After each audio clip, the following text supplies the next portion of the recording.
सृष्टि में सबसे ज्यादा किसी को दंड दिया जाता है तो आत्महत्या करने वाले को। बहुत निंदा की गई आत्महत्या करने। ये खिलवाड़ नहीं है जो लोग अपने शरीर को नष्ट करने के लिए सोचते हैं। मतलब बहुत समय तक तो इनको पहले प्रेत बनना पड़ेगा जो आत्महत्या करते हैं, तड़पते रहेंगे, जल भी नहीं मिलता पीने को, बड़ा कष्ट में जीवन, फिर अधो योनियों को प्राप्त होते, बहुत मुश्किल। पता नहीं किस कल्प में फिर करुणा निधान इसे मनुष्य शरीर दे। आत्महत्या करने वाले ध्यान से इस बातों को सुने जिनके मन में कभी आत्महत्या के विचार आते हैं। मतलब आप कल्प कल्प के लिए घोर दुख का बीज बो दिए। शरीर रोगी है, या समय प्रतिकूल है, या आप किसी पर विजय नहीं प्राप्त कर पा रहे, परीक्षा में पास नहीं हो पा रहे, या आपके अनुकूल कोई बात नहीं बन रही, तो मरना जरूरी है क्या? मरने से समस्या का समाधान हो जाएगा क्या? हम तो कहते हैं कि अगर तुम्हारे अंदर इतनी ही बात आ गई कि मैं शरीर को नष्ट कर दूंगा, अब जीना नहीं, तो आज से भगवान के लिए जियो, तुम दूसरों की कामना पूर्ण करने वाले बन जाओगे। अपनी कामना, मरने की जरूरत है, मर जाओ इस बात से कि आज से मैं अपना जीवन प्रभु को दिया। जब मरने के लिए तैयार हो तो आप क्या इच्छा, अब जैसा चाहे प्रभु करे, तुम ऐसे महात्मा बन जाओगे। सतरत सतरत सा लोकांतार्यति। अगर आत्महत्या की तो आप दुर्गति को समझ लीजिए, भयानक प्रेत योनि, जहां स्वेच्छा से आप जल भी नहीं पी सकते, भले नदी किनारे रहिए, स्वेच्छा से, और भयंकर जलन, अशांति, एक जगह चैन से नहीं रह सकता। गोकर्ण जिसे अपनी स्थिति बताता है, धुंधकारी जो प्रेत योनि को प्राप्त है, भैया किसी तरह बचा लो, भयानक कष्ट में हूं। यह आत्महत्या करने से समस्त दैवी शक्तियां उससे नाराज हो जाती हैं। तुम्हें जीवन मिला है दुख से लड़ने का, ऐसे अच्छे काम करो, ऐसे भजन करो, तुम्हारा मंगल हो जाए। देखो, भोगों में यदि तुम रति करके अधर्माचरण से, पापाचरण से भोग भोगोगे तो तुम्हारा अंतिम निर्णय यही निकलेगा, ध्यान रखना। जब तुम धर्म विरुद्ध आचरण करोगे, जैसे कोई कहता है कि अभी तो छोटा बच्चा ही था, उसने कौन से पापाचरण किए, अभी तो 14-15 वर्ष का था, परीक्षा में ऐसा ऐसा क्या।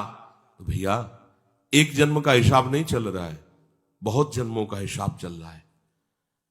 अगर उसके सुकृत काम करते तो माता पिता उसके ऐसे न मिलते कि उसको टॉर्चर करते, तभी तो ऊब गया जीवन से। अब किसको क्या कहें। तो हमें लगता है कि उसके दुष्कृतों के परिणाम स्वरूप ऐसा उसको वातावरण मिल जाता है कि कोई नहीं तो आत्महत्या करने का उत्साह नहीं आना चाहिए। हमें लगता है माता पिता को चाहिए कि अपने बच्चों से ऐसे मित्रता का व्यवहार करें कि उनके दुष्कृत नाश करने वाली भावना हृदय में जागृत हो, ना कि शरीर छोड़ने वाली। कोई बात नहीं, अगर इस बार फेल हो गए हो ना, हम तुम्हें और अच्छा ट्यूशन पढ़ाएंगे। पर वो संसारिक लाभ को ही लाभ जानने वाले जानते हैं, इतना पैसा लगाया बर्बाद। अब वो बेचारा छोटी सी बुद्धि का पूर्व के दुष्कृत परिणाम से प्रेरित हुआ और उसको लगता है मैं आत्महत्या कर लूं। किसानी में सफलता नहीं मिल, लगता है आत्महत्या कर लूं। पति अनुकूल नहीं मिला, लगता है आत्महत्या कर लूं। पत्नी अनुकूल नहीं मिली, बोले ये कोई निराकरण है तुम्हारी समस्या का? समस्या का निराकरण तो विवेक से होता है। आप भगवान का आश्रय लेकर के भजन करते हुए फिर विचार कीजिए तो आपको रास्ता मिल जाएगा। पर जो रास्ता देने वाले प्रभु है उनसे तो आप विमुख हो चुके हैं, गंदे आचरण कर रहे हैं, मन में आध्यात्मिक शक्ति नहीं रह गई, बस वही निर्णय देने लगता है कि क्या करूं, इससे तो जीना ठीक नहीं है। मरने के बाद जो दुख है वो तुम झेल नहीं पाओगे। आत्महा न तरेत सा आत्म, शास्त्र में कई जगह लिखा है वो आत्महनन गति जाए, ऐसा कई जगह लिखा है। इसलिए जहां तक शब्द हमारे श्रवणेन्द्रिय में पढ़ते हो तो लड़ना सीखो समस्या से हारना मत सीखो। समस्याएं तो आती रहेंगी, लेकिन तुम्हारा जो जीवन है बार बार नहीं मिलेगा। और नाम जप करोगे तो सबसे जीत जाओगे। नाम जप करोगे तो दूसरों को भी बचाने वाले बन जाओगे। नाम जप करोगे तो सही बात, तुम्हें कोई डिप्रेशन में डाल सके, आज तक ऐसी कोई समस्या पैदा नहीं हुई। आप नाम जप करके तो देखो। पर प्रभु से और प्रभु के नाम से आपका परिचय नहीं तो बस देहाभिमान में फूले घूमते हैं। जहां उस देहाभिमान में ठेस लगी तो लगा देह को नष्ट कर। अरे देह को नष्ट करना कोई समस्या का समाधान थोड़ी। प्रभु कह रहे हैं कि मनुष्य शरीर नौका है, गुरुदेव खेवैया है, और मैं अनुकूल वायु हूं, सुखपूर्वक भवसागर से तर जाओ। यदि ऐसा नहीं हुआ तो तुम आत्महा हो, तुम आत्महत्यारे हो। जब उपासक अगर ऐसा मान लेता है कि हम पूर्व जन्मों के पुण्यों के फल से इस संसार से मुक्त हो जाएंगे, तो असंभव। पहले ध्यान लो, पुण्य एक छोटी वस्तु है, संसार भयावह समुद्र है। ये केवल भगवत कृपा से, गुरु कृपा से पार हुआ जाता है, पुण्य बलों से नहीं। आज तक कहीं ऐसे इतना बड़ा पुण्यात्मा महाराज नृग, पढ़ के देखो भागवत, होश उड़ जाएंगे। 100-200 गाय हो तो बहुत ठसक हो जाती है, लाखों लाखों गायों का रोज दान करने वाला, स्वर्ण से अभिषिक्त करके उनको सजा के, और क्या क्या नहीं दान करने वाला। गिरगिट बना पड़ा था द्वारिका के कुएं में, द्वारिकाधीश ने करुणा की, अहेतुकी, हाथ जोड़कर खड़े हुए बताया कि मैंने ऐसा ऐसा पुण्य किया, ऐसा ऐसा किया। पुण्यों के बल से भगवत प्राप्ति नहीं होती। पाप और पुण्यों का फल तो तुम्हें सुख दुख के रूप में मिलेगा, भगवत प्राप्ति के रूप में नहीं। मनुष्य योनि, भगवत कृपा और नाम जप, इससे भगवत प्राप्ति होती है। बहुत बढ़िया कृपा है। जो आपके जीवन में आचरण हो रहे हैं वही अंतिम समय चिंतन में आएंगे। ये भूल जाओ कि अभी जवानी है तो हम खूब भोग मनमानी भोग ले, बुढ़ापे में भजन कर लेंगे। और ये जिन साधकों का लक्ष्य भगवत प्राप्ति नहीं है, तो चाहे जितना जो कुछ भी उनको अनुकूलता मिल जाए भगवान की तरफ से, वो कभी नहीं चल पाते हैं। ये लक्ष्य आपको सत्संग सुन के बनाना पड़ेगा। ऐसा नहीं कि पूर्व जन्म के प्रताप से बनेगा, ये भी बात छोड़ दीजिए। आपको सत्संग मिला ना, कृपा हुई, अब सुनकर आपको लक्ष्य बनाना पड़ेगा, मुझे भगवत प्राप्ति करनी है। ये बस तुम्हारे हृदय में बैठना चाहिए, बहुत बड़ी बात है, मुझे इसी जन्म में भगवत प्राप्ति करनी है। और इसकी पूर्णता के लिए फिर अन्य कोई आश्रय जो आपको दिखाई दे रहा उसे नष्ट कर दो। नहीं, इस चढ़ाई में जहां आपको प्रतिकूलता पड़ी भाग जाओगे उसी आश्रय में। जब निवृत्ति मार्ग में कदम रख दिया तो 21 पीढ़ियां तरेंगी, माता पिता की बात क्या, पर लौट के पीछे नहीं देखना। निवृत्ति मार्ग को कहते हैं महाप्रस्थान पथ। महाराज युधिष्ठिर पांडव जब प्रस्थान पथ कर रहे, पीछे से सूचना मिलती जा रही, सहदेव गिरे महाराज, हिमालय बर्फ बर्फ ही बर्फ, सहदेव गिरे, पीछे मुड़ के नहीं देखा। नकुल गिरे, द्रौपदी गिरी, महाराज अर्जुन गिरे, भीम भी गिरे, पीछे मुड़ के नहीं। महाप्रस्थान गति, इसमें पीछे मुड़ के नहीं देखा जाता। सब परम पद पे आरूढ़ होंगे, क्योंकि आप चल रहे हो। आपको छोड़ना होगा भगवान के ऊपर अपने परिवार के मोह को, रिश्ते नातों के संबंधों को। वो संभाल लेंगे, वो सबको संभालते हैं। प्रणत कुटुंब पाल रघुराई। और आपका चिंतन ऐसा हो कि प्रभु के सिवा कोई आपका चिंतन वाला नहीं रह गया जिसका हम चिंतन कर सके, हो गई भगवत प्राप्ति। अगर जरा सा हमें कोई संबंध आश्रय मिलेगा तो भाग जाएगा मन, उसी का आश्रय ले लेगा। बहुत चिल्ला चिल्ला के कह रहे हैं, निवृत्ति मार्ग है, जहां आसपास से चोट पहुंची काम की, क्रोध की, वासनाओं की, और बाहर से कोई उसको रास्ता नहीं मिल रहा वासनाओं की पूर्ति का, फिर उसको ना गुरु अच्छे लगेंगे, ना शास्त्र अच्छा लगेगा, ना भगवान अच्छा लगेगा। कैसे, कहां जाऊं? घर वाले तो भले हमको भगा दे, लेकिन मौसी है वो हमें बहुत प्यार करती है, वो भाग जाएगा मौसी के यहां लेकर के, फिर मौसी को लेकर मम्मी को बना लेगा, फिर वो परमार्थ चला जाएगा। ये हम एक नहीं सैकड़ों उदाहरण दे सकते हैं, ऐसे सैकड़ों उदाहरण हैं। इसलिए भाई, इस मार्ग में कदम रखने वाले उपासक को पीछे कदम रख सके उस जगह को नष्ट कर देना चाहिए, संबंध को नष्ट कर देना चाहिए। ये अगर तुम्हारे अंदर चतुरता नहीं आई तो नहीं चल पाओगे, नहीं चल पाओगे, नहीं चल पाओगे, क्योंकि आगे तुम्हें ज्वाला दिखाई देगी और उस ज्वाला में कदम वही रख सकता है, पीछे का रास्ता है नहीं, अगल बगल कोई रास्ता है नहीं। और जो भी ज्वाला में कदम रखेगा वो चंदन से भी शीतल होगी। पल इतनी भयावह है कि कदम वही रख सकता है जिसके पास अब कोई रास्ता नहीं रह गया, मरते का न करते, वो चल पाएगा। ये वो मार्ग है परमार्थ का। और जिनको और जुगाड़ है, मन को बैलेंस बनाने की व्यवस्था है, तो भगवत प्राप्ति की कथा कर सकते हो आप, भगवत प्राप्ति नहीं कर सकते, ये पक्की बात समझ लो। तो जो हम प्रारंभ में चिंतन करते हैं वही मध्य में चिंतन होता है और वही अंत समय आता है। प्रारंभ है बाल्यावस्था, किशोरावस्था, कौमारावस्था, मध्य है जवानी, अधेड़, और अंतिम है बुढ़ापा। थोड़ी बारी चौपाई पढ़ लेना, 2-4 बार भागवतिक बातें जान लेना। हम देखते हैं जैसे बड़े वयोवृद्धन बैठो ना, प्रभु की वार्ता छू रही गई हृदय में, वही प्रपंच संसार का भरा होता है।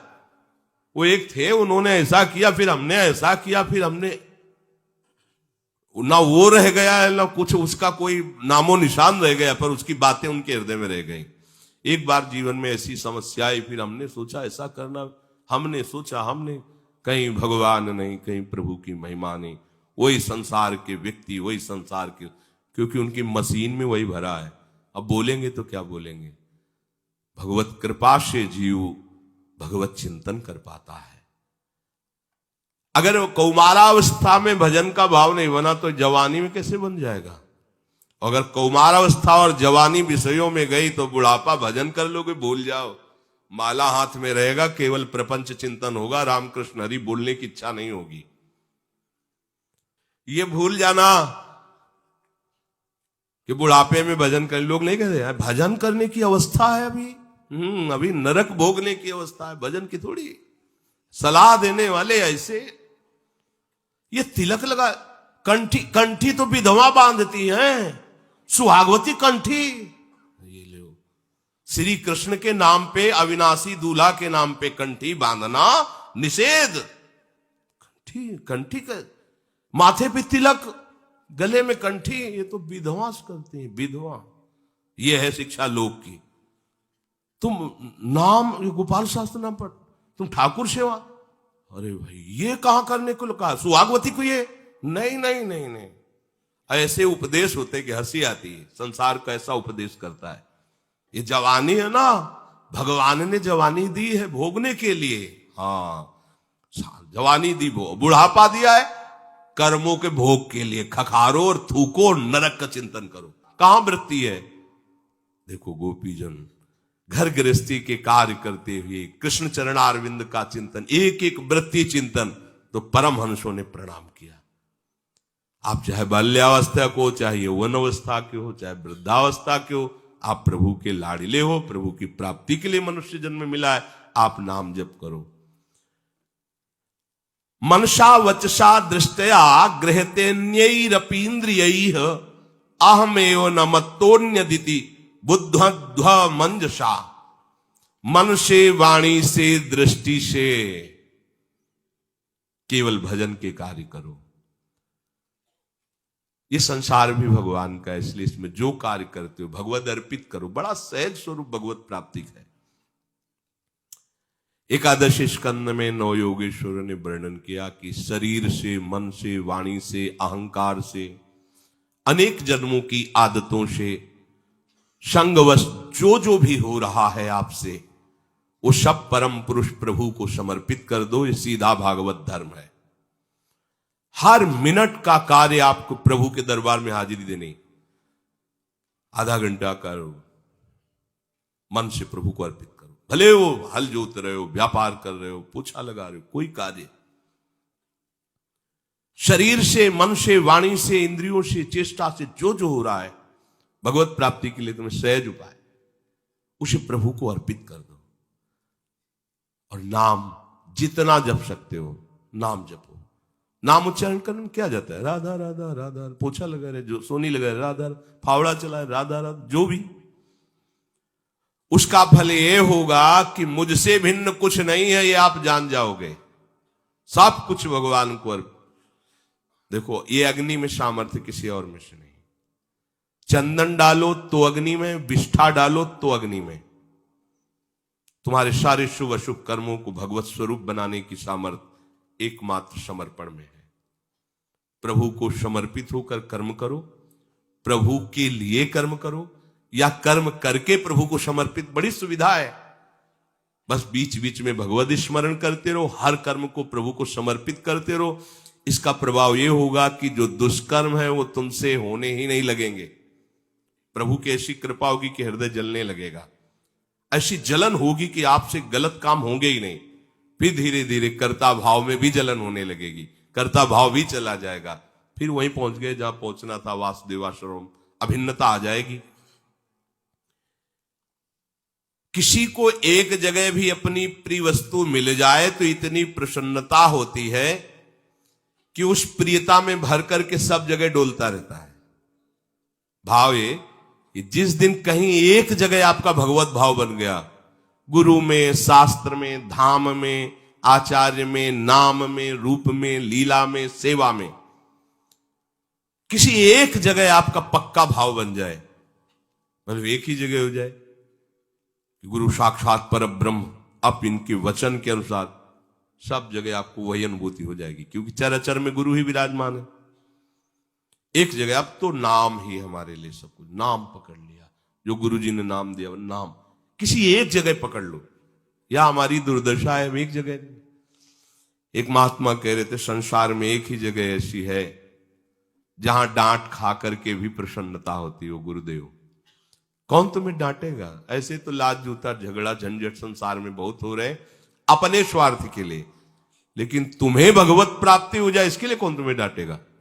तुम नरक जाओ, हमारा काम बनना चाहिए। केवल एक ऐसे गुरुदेव वात्सल्य समुद्र है जो तुम्हें शासन में ले रहे हैं तुम्हारे मंगल के लिए, तुम्हारे कल्याण के लिए। पर अज्ञानी जीव समझ नहीं पाता है। जिसको सब जगह अपने प्यारे का दर्शन करना है तो पहले किसी एक जगह से प्रारंभ कर दो। अगर गृहस्थ में हो तो माता पिता से शुरू करो, मेरी मां मेरे लिए भगवान, बस निष्ठा में आ जाओ, कभी जवाब मत देना। जैसे हम भगवान के अष्टयाम सेवा करते हैं ऐसे आप अपनी मां की करने लगो। अगर भगवत साक्षात्कार ना हो जाए तो बताना। कहीं एक जगह मान लो, एक जगह मान लो फटाक से, कहीं एक जगह मान लो, एक जगह मान लो। सब जगह का मानी संख्या एक जो है वो आपको पूरा सवाल हल कर देगी। किसी एक जगह मान लो अपने प्रभु को, सब जगह है, कहीं एक जगह मान लो। गुरुदेव में, माता पिता में, शास्त्र में, नाम में, प्रभु के रूप में, प्रभु की लीला में, प्रभु की सेवा में, प्रभु के धाम में, एक जगह कोई एक। ये मानने का मतलब निष्ठा। देखो पुंडरीक जी महाराज माता पिता को भगवान मानकर सेवा कर, साक्षात मेरे भगवान। भगवान को चाहा नहीं मिलने के लिए, भगवान आके खड़े हो गए। दर्शन करो, कौन हो? भगवान है, जिनकी भावना से तुम माता पिता की सेवा कर रहे हो। तो थोड़ी सेवा रह गई, पूरा कर दे, फिर मुड़ेंगे आपकी तरफ। ऐसे एक ईंट उठाइए से भगवान ईंट में खड़े। आज भी विठल भगवान, वैसे विठल भगवान आज भी खड़े। माता पिता को भगवान माना तो साक्षात भगवान आ गए। कहीं एक जगह मान लो। श्री रामदास काठिया बाबा ने अपने गुरुदेव को भगवान माना, बड़े बड़े संतों ने माना। रात में सोना नहीं, केवल भजन करना है। कोई कंबल नहीं, केवल लंगोटी पे रहना है। थोड़ी आग दे देते थे, बस आंच में समय व्यतीत करो। सर्दी में आग बुझ गई मतलब तुम सो गए, नहीं सोना नहीं। तो ऐसा कुछ हुआ कि आग बुझ गई, वो बैठे ही बैठे ध्यान नहीं दे, क्योंकि अधिक शीतलता में थोड़ी थोड़ी देर में कोयला या लकड़ी रखते रहना पड़ेगा। और ज्यादा आग नहीं देते थे, थोड़ी आग, क्योंकि तुम्हें पूरी रात जगना है, भजन करना है। कितना कड़ा शासन गुरुजनों को होता। एक दिन रात्रि में आग बुझ गई, गए गुरुदेव थोड़ी आग ले लें, आग बुझ गई। आग बुझ गई इसका मतलब तुम सो गए मतलब भजन से रहित हुए, हमारी आज्ञा का उल्लंघन किया। बहुत उनको नाराज हुए। और काठ, इतना मोटा काठ कमर में बंद, पेट कसा हुआ कि मतलब अगर एक रोटी तो एक ही रोटी जाएगी, दूसरे में टाइट हो जाएगा तो काठ है, कोई रबड़ थोड़ी कि बढ़ जाएगा। और इतना मोटा है कि बाएं लेटो या सीधे लेटो, कैसे भी लेटो, चुभेगा, लेटना नहीं। कितना कठोर दंड। तो ऐसा थोड़ी है कि ये धरी तुम्हारी लंगोटी कमंडल, यार मतलब चैन से सो भी नहीं सकते, भरपेट पा भी नहीं सकते भोजन। ऐसा नहीं हो कि गुरुजी ने पीटा, काठ बंधवा दिया और डांटा, आज के बाद तुम्हें अगर दोबारा अग्नि बुझी तो समझ और गुरुदेव में आ सकते। सिद्ध महापुरुष हुए। आज हम गुरुजन हमें दुलार करके अगर कुछ बताते भी हैं तो हम मानते नहीं। क्यों? हमें भगवत प्राप्ति की इच्छा नहीं। भगवत प्राप्ति की इच्छा है तो फिर हमें अमृत लगने लगेंगे गुरुदेव के वचन। किसी को एक जगह भगवत भाव, एक जगह कहीं कर लो। वैसे तो सर्वान वस्तु तय करनी, पर यहां सिद्धांत में कह रहे अगर एक जगह कर लो तो आनंद की बाढ़ आएगी, फिर उसी बाढ़ में सब जगह भगवत अनुभूति होने लगेगी। जब आनंद की बाढ़ आती है तो उसकी दशा बदलने लगती है। कभी वो चुप शांत दिखाई देता है, कभी वो नाचता है, कभी वो गाता है। वाग्गदगदा द्रवते यस्य चित्तम रुदत्य भीक्षणम हसित क्वचिच्च विलज्य उदगायति नृत्यते च मद्भक्ति युक्तो भुवनम पुनातु। जिसकी वाणी मेरे नाम गुण लीला का गायन करती रहती है, उसका हृदय द्रवित हो जाता है। मेरे रूप गुण प्रभाव लीलाओं को गाते गाते उसको रोने आना लगता है। कभी बहुत जोर से चिल्ला के रोने लगता है, कभी हंसने लगता है, कभी लज्जा छोड़कर नाचने लगता है, गाने लगता है। ऐसा मेरा रंग छाता है कि वो मेरा भक्त पूरे त्रिभुवन को पावन करने वाला बन जाता है। मम भक्ति युक्तो भुवनम पुनातु।